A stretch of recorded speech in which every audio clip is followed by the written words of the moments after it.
I was not diagnosed with autism in 1994 when I initially did it. It took me 5 years to get diagnosed later. You also talked about the fact that the numbers increased with Black and Latino people, but your own study says these findings may indicate that improvements in ASD awareness, identification, and access to services in communities among Black and Latino, Hispanic, and API children have improved. Do you think that, are you denying that in the past Black, Latino, and AAPI people had not been diagnosed, they had been diagnosed with behavioral disorders, they've been disciplined, they've been incarcerated, and now they're finally getting the services that they need? Well, yeah, and there are small slivers of the autism epidemic, maybe 10% to 25% according to the studies. Highest studies are around 25%. That can be attributed to better recognition and better diagnosis. That means 85% are still, or 75% to 80% are part of an epidemic, and that's too many. And that is what we need to redress. Walter, do you have something you'd like to add? There's better recognition of autism and better awareness because there are more children with autism, and the professionals have greater reason to learn from what their experience and to diagnose. I wish the contrary was true, but it's not like better awareness pushes something that's not there. Rather, something that's there is being recognized. Can you please say your first and last name and outlet before asking a question? By the way, my name is Eric Garcia, the Independent. Thank you.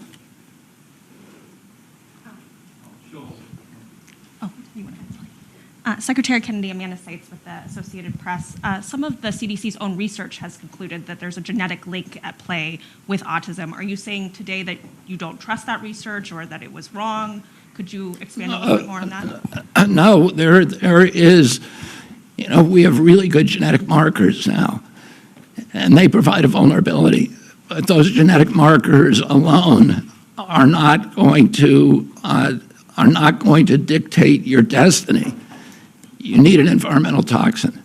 There are many genetic markers that dictate the methylation capacity of the human body. Those contribute to, those dictate, listen, with many people smoke cigarettes, and only 1 in 5 died from lung cancer. There were 4 of them that didn't. And those were the ones that had some circumstances, probably genetic, that made them more susceptible to it. And the same is true. We know that that glutathione production, and glutathione is an enzyme that helps the human body excrete metals and toxins.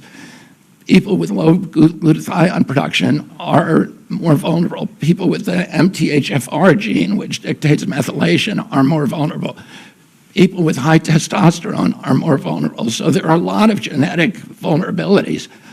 You need an environmental toxin. Alex at Fox. Alex.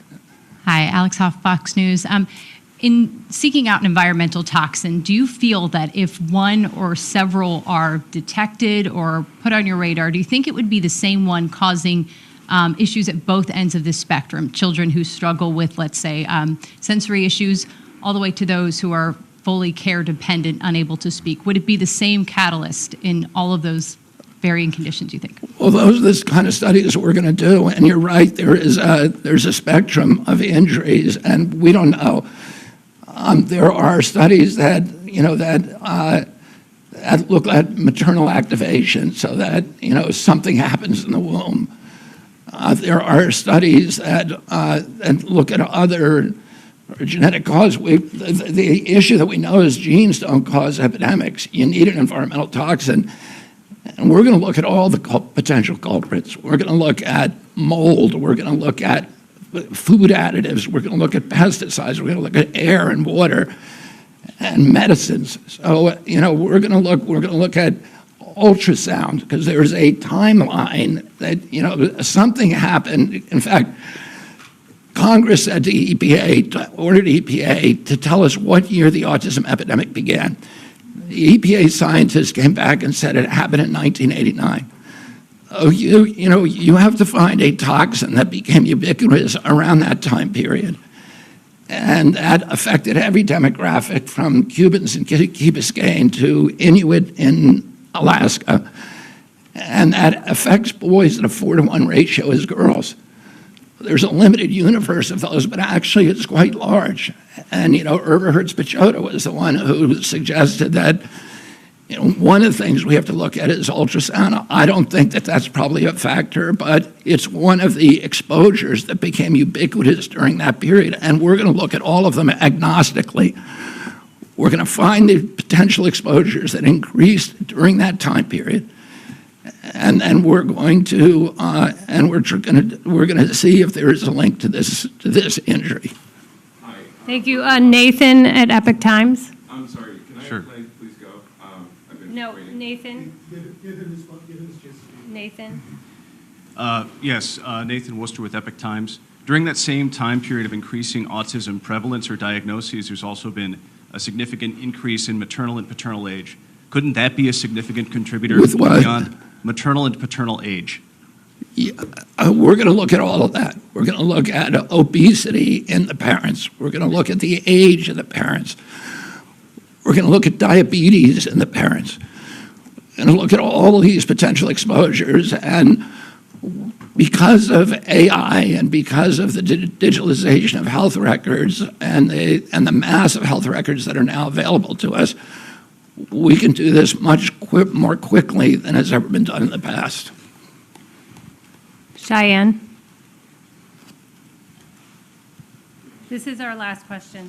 Thank you. Do you still pledge to have answers by September, or is that going to be the beginning of this process?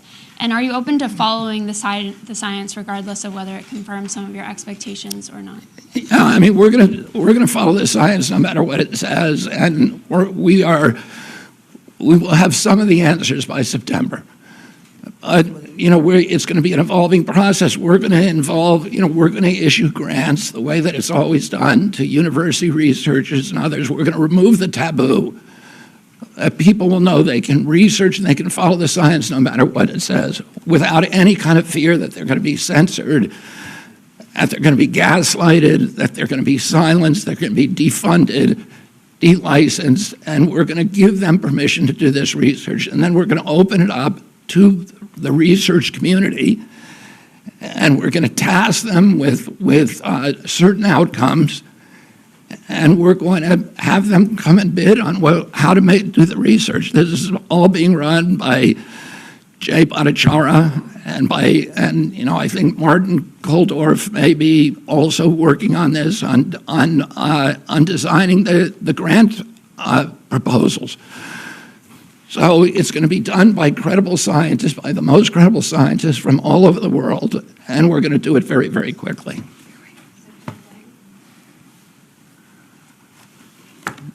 Yeah, one more question.